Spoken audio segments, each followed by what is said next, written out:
In 1943, Japanese soldiers forced Australian prisoners of war to excavate a hazardous section of the notorious Thai-Burma Railway. Working largely by hand, these hungry, sick men suffered brutal conditions at the hands of their captors. By night, bamboo fires and oil lamps cast the shadows of the emaciated workers on the rock walls of the cutting.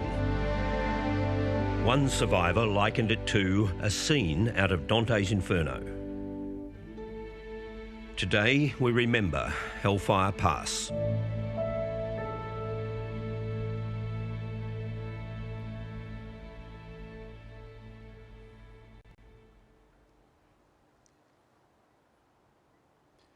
Distinguished guests, ladies and gentlemen, welcome to the Australian Ex-Prisoner of War Memorial at Ballarat, Victoria, for the commemorative service to mark the 75th anniversary of the completion of the Thai-Burma Railway, an Australian prisoner of war work on Hellfire Pass. I'm Major General Mark Kelly, the Repatriation Commissioner at the Department of Veterans Affairs. It is my great privilege to be your Master of Ceremonies for today's service. I would like to begin by acknowledging the traditional owners of the land of which we meet today, the Wadawurrung people, and to pay my respects to their elders past and present. And I extend that respect to any Aboriginal or Torres Strait Islander Australians who are attending here today. I would also like to acknowledge all those present today who have served or are serving in the Australian Defence Force and thank them for their service. I will now broadly acknowledge our official guests. The Honourable Darren Chester MP, Minister for Veterans Affairs, Minister for Defence Personnel and Minister assisting the Prime Minister for the centenary of Anzac, representing the Prime Minister of Australia. The Honourable Warren Snowden MP, the Shadow Minister for the centenary of Anzac, representing the Leader of the Federal Opposition. Ms Liz Cosson, AM-CSC, the Secretary of the Department of Veterans Affairs. Lieutenant General Rick Burr, AO, DSC, MVO, the Chief of Army. Commodore Gregory York, CSC, RANR, the Senior Naval Officer Victoria, representing the Chief of Navy. Group Captain Gavin Jenkinson, representing the Chief of Air Force. The Mayor of Ballarat City, Councillor Samantha McIntosh. Senior representatives of the ex-service community, veterans, other distinguished guests, ladies and gentlemen. I would now like to pay particular acknowledgement to our VIPs for today's service. Former prisoners of war and veterans of Hellfire Pass and the Thai-Burma Railway. Mr Norman Anderton, MBE OAM, Mr Colin Hamley, Mr Eric Johnston and Mr Jim Kerr. I would also like to acknowledge another former prisoner of war who was attending the service today, Mr Jim Elwood, and any other ex-prisoners of war present, representing all those prisoners of war who survived, but especially those who perished in captivity. Ladies and gentlemen, please acknowledge our special guests for today's service.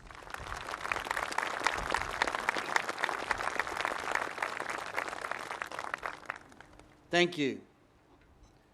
Work began on the two cuttings at Hellfire Pass in late April 1943, very close to Anzac Day, and lasted for 6 weeks. By the time the construction had finished on the Thai-Burma Railway on the 16th of October 1943, 75 years ago today, more than 2,700 Australian prisoners of war had perished, some 700 of those at Hellfire Pass. Today we gather to commemorate the 75th anniversary of the completion of the Thai-Burma Railway and Australian prisoner of war work on the infamous Hellfire Pass, and in turn honour the service and sacrifice of these veterans present today, the families of those that we've lost, and all those who served with them. Our service today begins with the mounting of the catapult party. Catapult party, quick, march.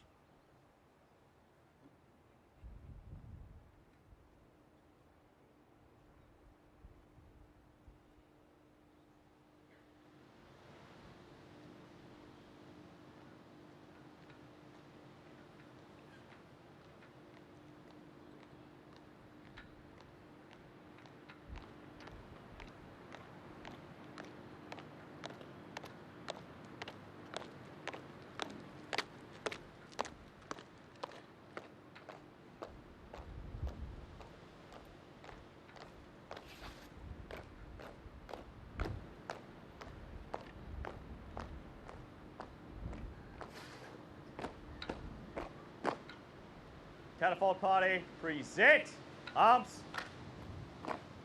Catapult party, reverse.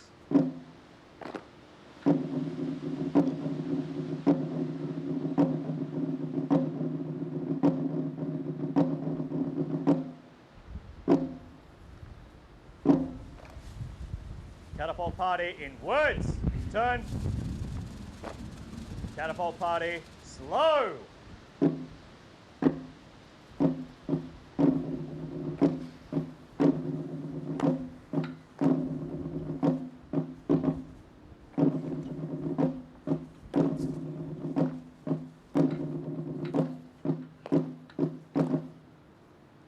Catapult party, rest on.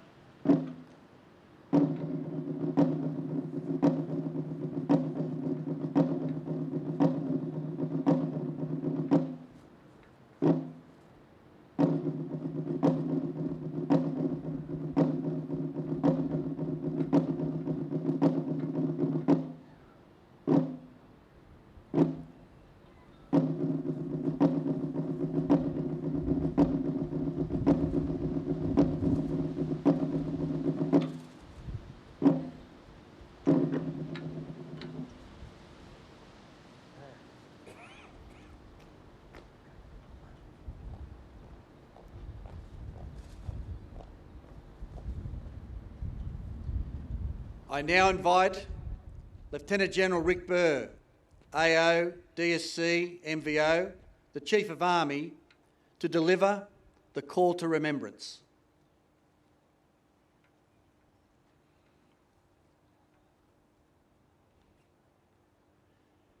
Hugh Clark, a bombardier in the 2nd AIF and survivor of the Thai-Burma Railway, wrote this description of work on Konyu cutting, now known to us as Hellfire Pass. It looked like a scene out of Dante's Inferno.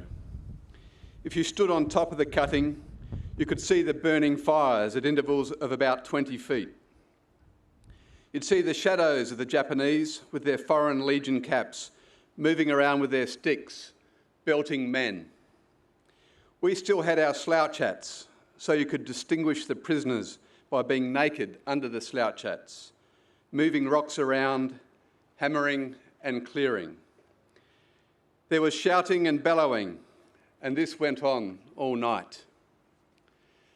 There were many cuttings and many camps along the line.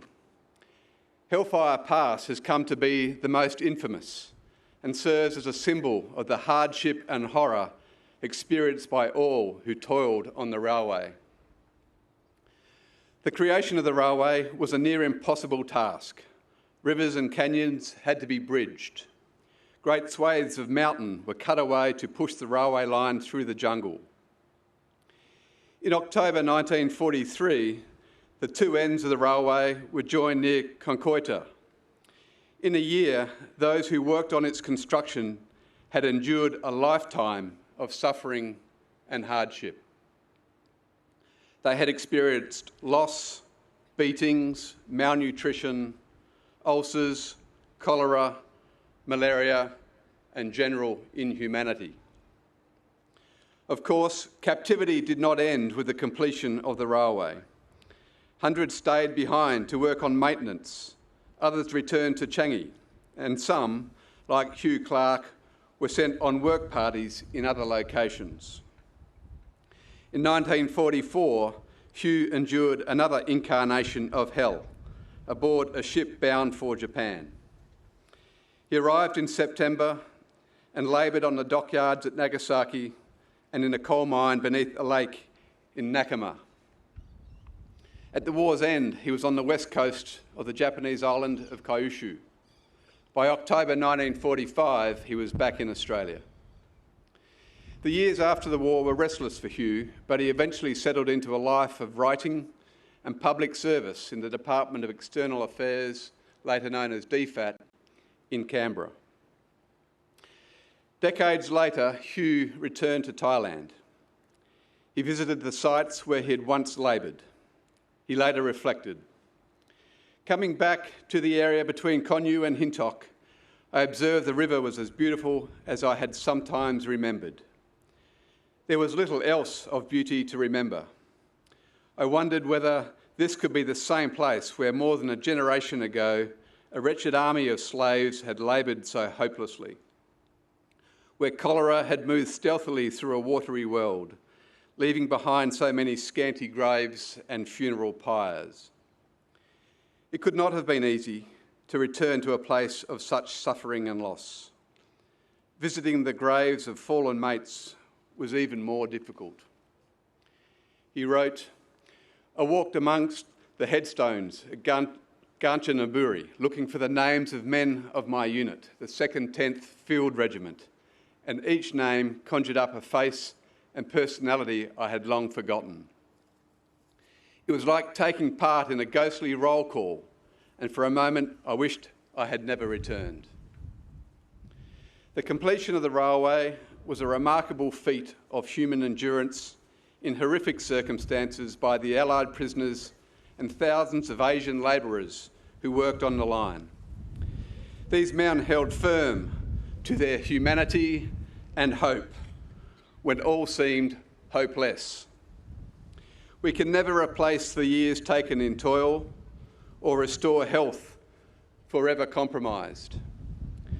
We cannot bring back the men who are lost to their loved ones, communities and nations. But we can make one very important vow: to remember them, lest we forget. Lest we forget. Thank you, Chief of Army. Our commemorative address today will be delivered by the Honourable Darren Chester MP, the Minister for Veterans Affairs, the Minister for Defence Personnel, and the Minister assisting the Prime Minister for the Centenary of Anzac, representing the Prime Minister of Australia. To those members of the Australian Defence Force, veterans and family members joining us today or on the broadcast, I simply say thank you for your service. Thank you for your service to our nation. Australia had already been at war for 2 years when the Pacific War began. While the attack on Pearl Harbor stunned the world, Japanese troops also landed in Thailand and Malaya. From December 1941, the Japanese military swept across Asia and the Western Pacific, again shocking the world with the speed of its advance. One by one, nations fell to Japanese occupation. Thousands of men and women were taken into captivity, and some 22,000 Australians became prisoners of the Japanese. The majority were captured in the fall of Singapore. Others had been caught up in the Japanese advance elsewhere, in Java, Timor, Rabaul, Ambon, among other locations. Some, like the survivors of HMAS Perth and the Vina Brook, were captured when their ships sank. Tens of thousands of Australian, British, Dutch and American prisoners of war and hundreds of thousands of Asian civilians also laboured on the seemingly impossible task. They worked in appalling conditions, enduring beatings and mistreatment. Their clothes rotted. They worked for hours on end with almost nothing to sustain them. Injury and illness were a scourge, malaria and dysentery epidemic. Cholera could kill in as little as 24 hours, draining the body of fluids. The disease rendered the dead unrecognisable from the men they had once been. Many men worked barefoot on the railway. A small cut could quickly turn to an ulcer, and an ulcer often led to amputation or death. The treatment was excruciating. The ulcers scraped out with a metal spoon. Doctors and medical orderlies worked to save as many men as they could. Often the doctors stood as guards. Often the doctors stood between the guards and their patients. On work parades each morning, they were forced to make unbearable choices. Dr. Peter Hendry explained, "The worst job I had was the Japanese would demand 20 fellas. There'd be only about 10 that were fit. So if you didn't give him the other 10, he'd go and pick them out himself. So you had to pick out the least sick of the sick." For those allowed to remain behind, the conditions in the makeshift hospitals were far from comfortable. Sir Weary Dunlop described the suffering in the huts in Hintok. The sick lay massed together on a bamboo staging in decrepit, collapsing huts. Bedding and hospital utensils were largely non-existent. No instruments and very few medicines were supplied by the Japanese. Lack of tools, materials and fit men, combined with overcrowding, to create a nauseating lack of hygiene. In these horrific conditions, men banded together. They improvised, they found ways to help each other survive. They offered whatever comfort they could to their dying mates. In October 1943, the two ends of the Thai-Burma Railway were joined. Its construction had cost countless lives, including some 2,800 Australians. Survivor James Boyle summed up those who returned from the railway by saying, "Beneath the rags and grime of those who limped back to Singapore stood some of the finest men to have worn an Australian uniform. We are privileged to have with us today 4 of those fine men: Norman Anderton, Colin Hamley, Jim Kerr and Eric Johnston. We can never truly understand the experiences that you endured. It is beyond the comprehension of anyone who did not live through it. I thank you for your service and commit to ensuring that your stories and the stories of men who lost their lives in that brutal jungle are never forgotten. Future generations will know of your endurance, your courage and your compassion to save lives of your mates. Future generations will know what it meant to have laboured on the Thai-Burma Railway."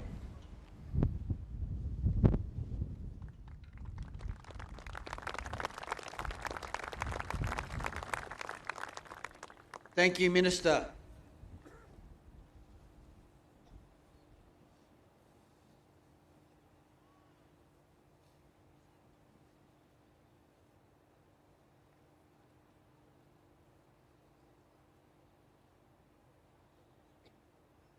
Please stand and join the Voices of Birrallee Choir and the band of the Royal Australian Navy as we sing the hymn, Amazing Grace.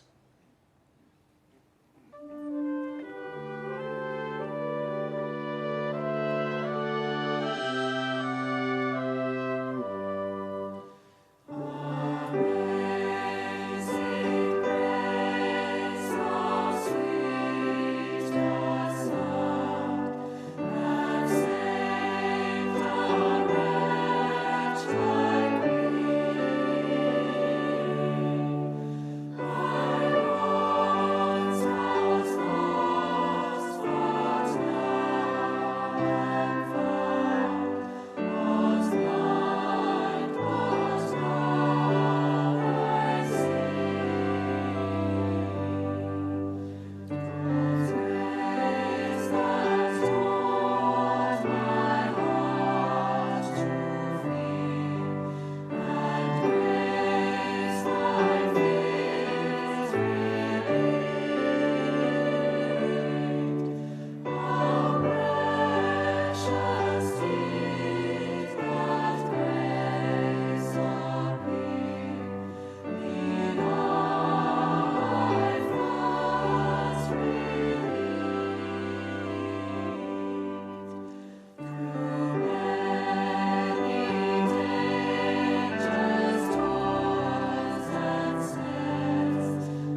Please be seated.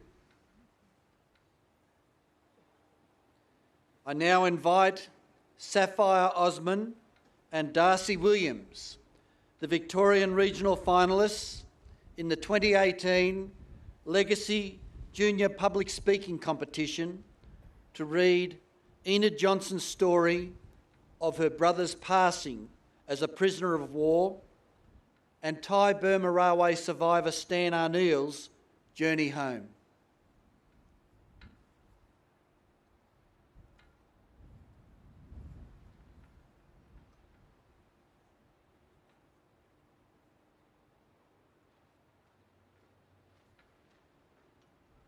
Thousands of those who laboured on the railway never came home. Their families were not afforded the chance to embrace the men they loved, the men that they had waited so long to see. They had endured years of anxiety and uncertainty, their fragile hopes shattered with the delivery of a telegram. Enid Johnson's family received their telegram a few weeks after the war ended. Years later, Enid recalled the moment they learnt the news of her brother's fate. It was a great day for us when the war ended and we waited for news anxiously. Then came the terrible day. I was coming home from school and found my father getting off the same train, which was strange as it was early for him. He told me that we had to go to the post office as a telegram boy had been to the house, but he would not give it to my mother, I suppose because my father was next of kin. Naturally, my mother was very worried and phoned my father to come home. I remember how grave the postmaster was. I stood aside and waited, and my father soon came to me. And as we walked away, he said to me, "He's gone, pet."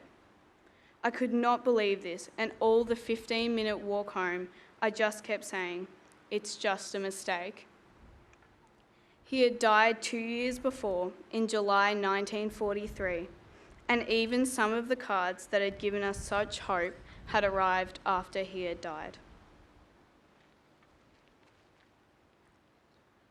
Home.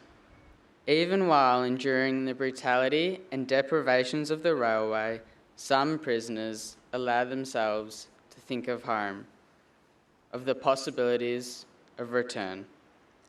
Stan Arneill, who served with the 2nd 30th Battalion before he was taken prisoner, thought of Sydney. A diary entry recorded on the 2nd of October 1943 captured these thoughts. I can see St Mary's Cathedral and a sunny morning stroll past the art gallery. Circular Quay on a Sunday night with all the bright signs in the shops and the lights of the ferries sparkling on the water.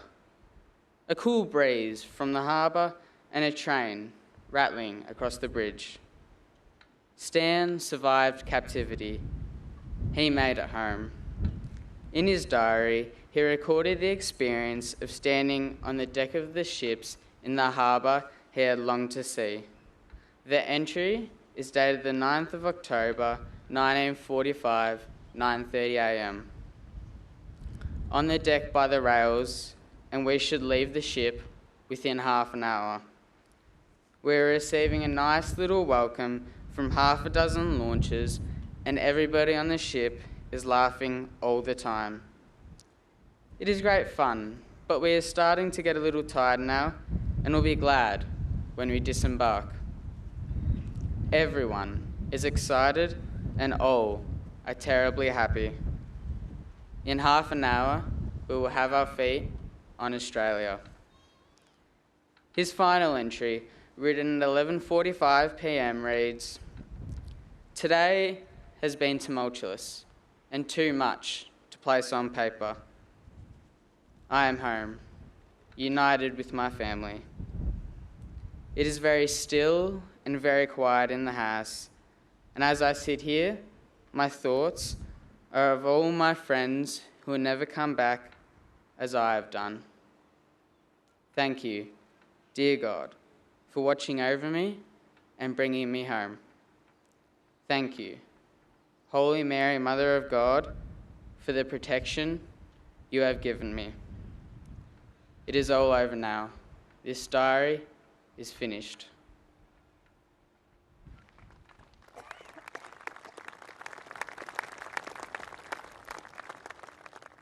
Thank you, Sapphire and Darcy. I now invite Reverend John Furness to lead us in a prayer of commemoration and the Lord's Prayer.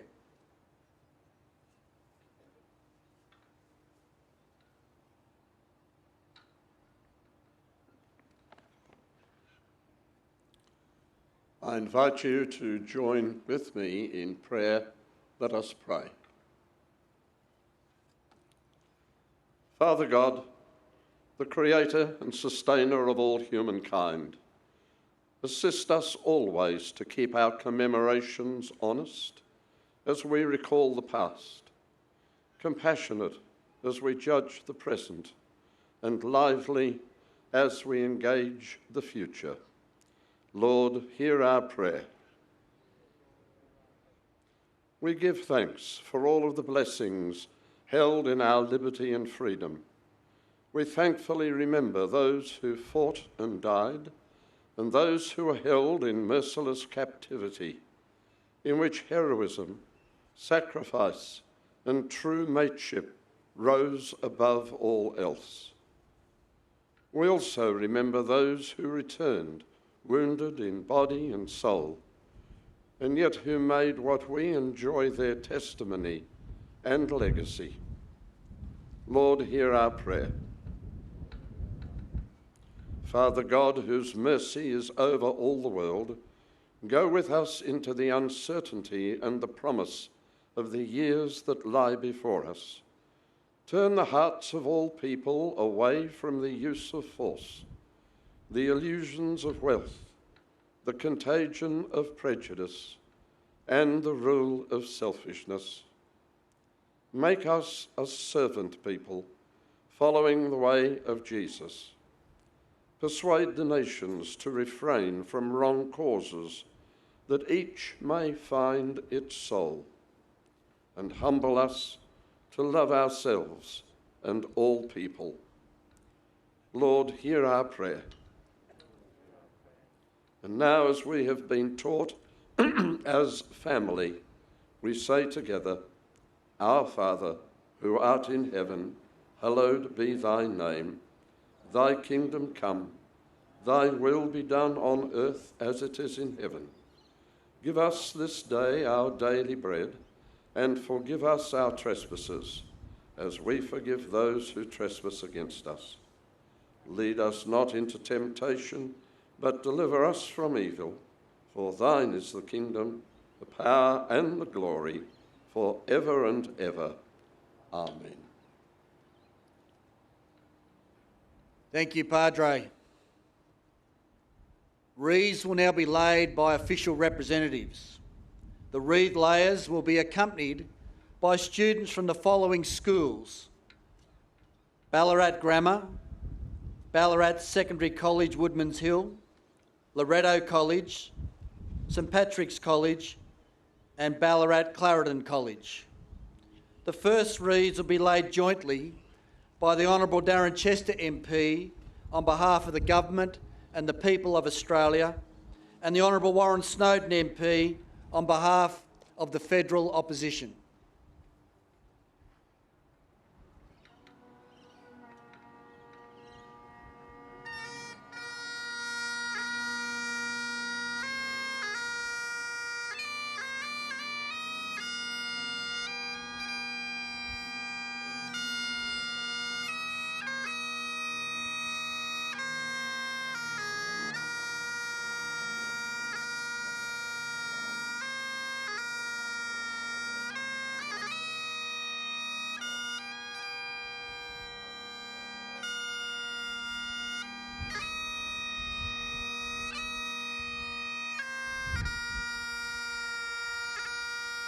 The next wreaths will be laid on behalf of all those who were prisoners of war at Hellfire Pass and the Thai-Burma Railway by veterans Mr Norman Anderton, MBE, OAM, Mr Colin Hamley, Mr Eric Johnson and Mr Jim Kerr.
The next wreaths will be laid on behalf of the Federal Electorate of Ballarat and the City of Ballarat by Lieutenant Commander Andrew Boatman, RAN retired, and the Mayor of Ballarat, Councillor Samantha McIntosh.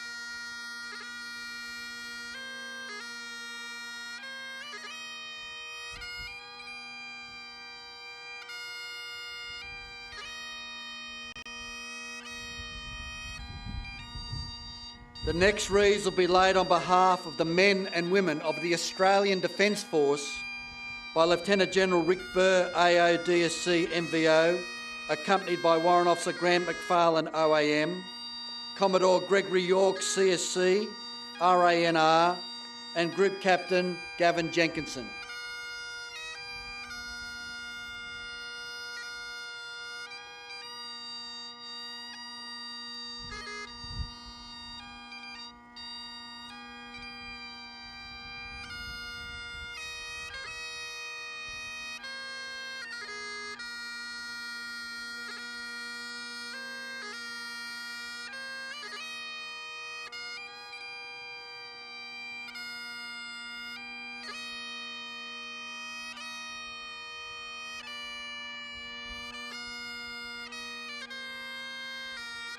The next wreaths will be laid on behalf of the Returned and Services League of Australia, the Royal Australian Air Force Association of Australia, and the Naval Association of Australia by Mr Des Callaghan, Group Captain Carl Schiller, OAM CSM retired, and Commander Terry Makings, AM RAN retired.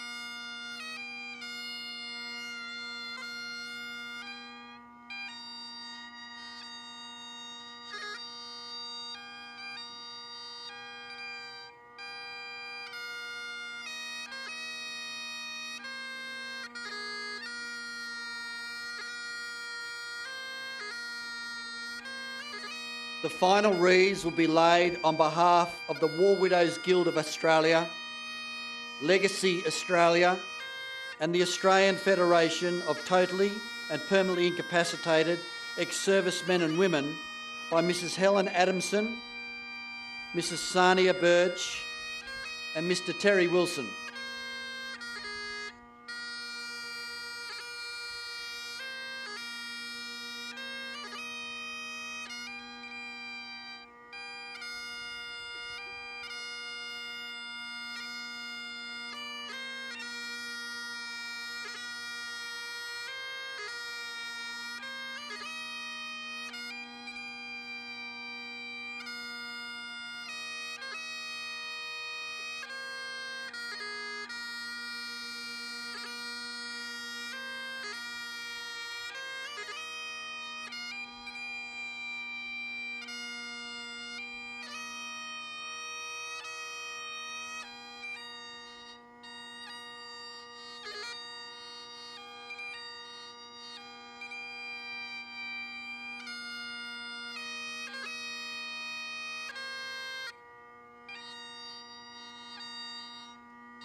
It is now time to reflect and to silently remember all those who have served and died in war.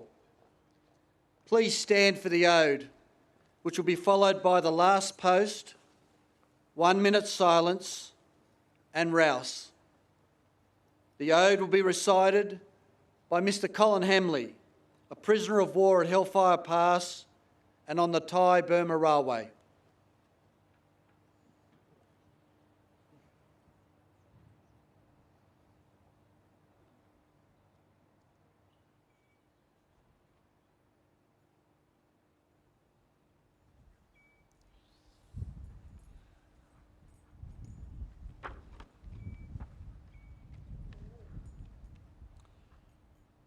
They went with songs to the battle. They were young, straight of limb, true of eye, steady and aglow. They were staunch to the end against odds uncounted. They fell with their faces to the foe. They shall not grow old, as we that are left grow old. Age shall not weary them, nor the years condemn. At the going down of the sun and in the morning, we will remember them. We will remember them. Lest we forget. Lest we forget. Thank you. Catapult Party, attention. Catapult Party, present arms.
Catapult Party, shoulder, arms.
Please remain standing for the Australian National Anthem.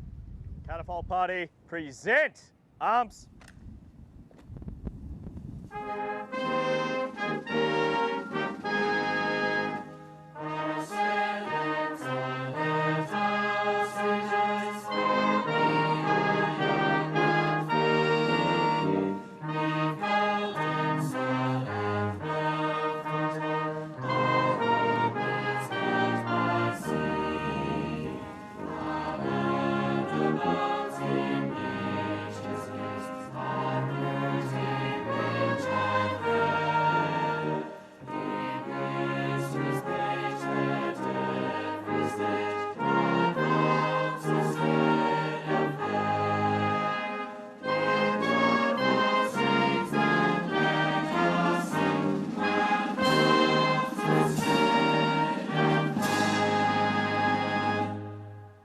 Catapult party, shoulder, arms. Please be seated. I now invite Reverend John Furness to offer the final blessing.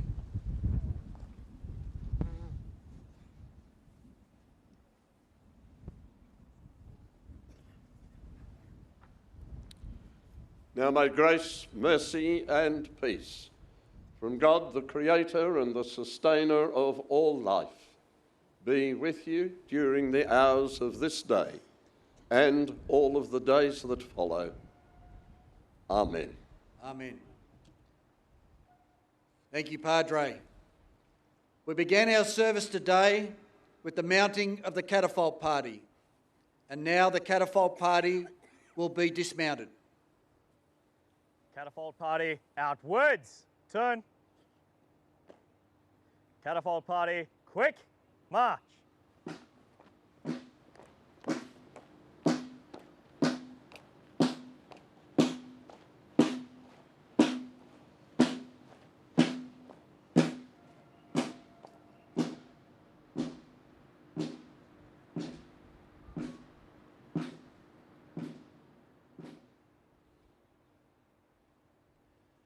We will now commence with the public wreath laying. If you wish to lay a wreath, please wait until you're invited to move forward. When invited, please assemble in the central aisle where you'll be ushered forward to lay your wreath. Once you've laid your wreath, please take a short moment to reflect and then return to your seats. I now invite any other Australian prisoners of war present here today who wish to lay a wreath to please move forward.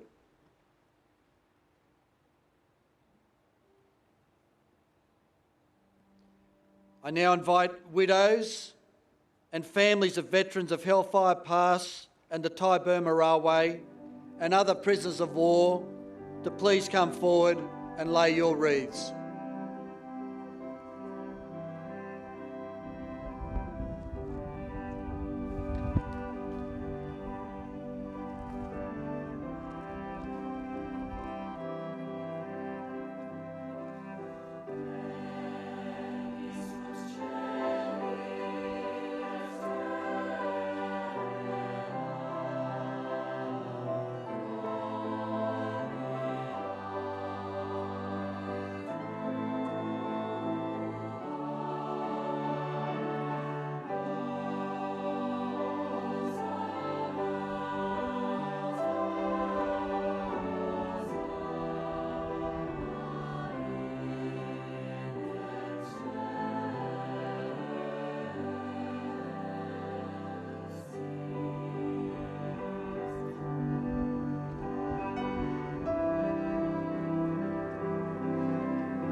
I now invite representatives of other ex-service organisations to please come forward and lay their wreaths.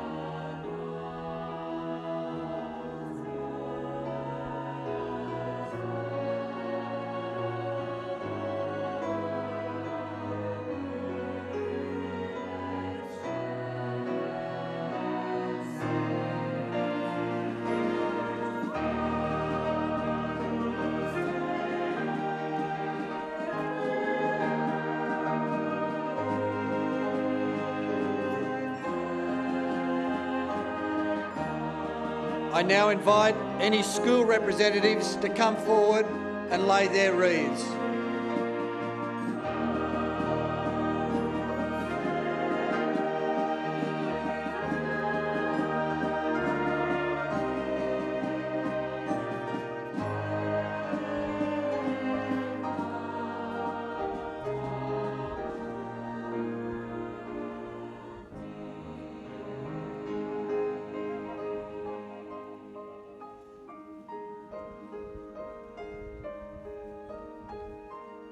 I now invite any members of the public who wish to lay a wreath to please come forward.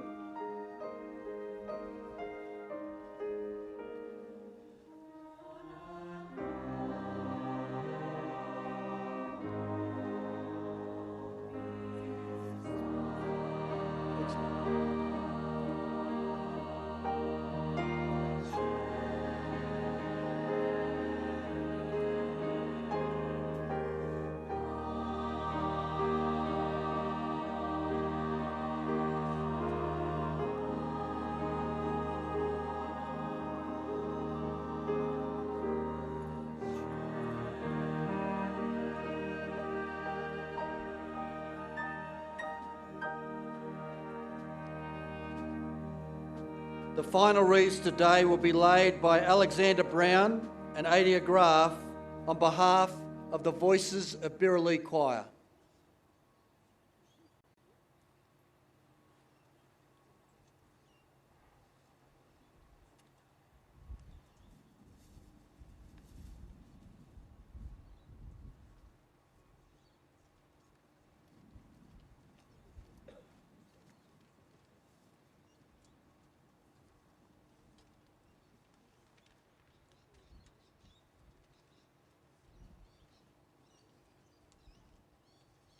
Ladies and gentlemen, that concludes our commemorative service to mark the 75th anniversary of the completion of the Thai-Burma Railway, an Australian prisoner of war work on Hellfire Pass.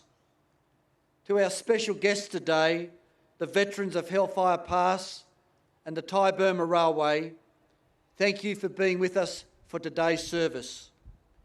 You honour us by your presence. You are wonderful representatives of all those who serve with you, and we are so grateful for your service and sacrifice. Ladies and gentlemen, please show your appreciation.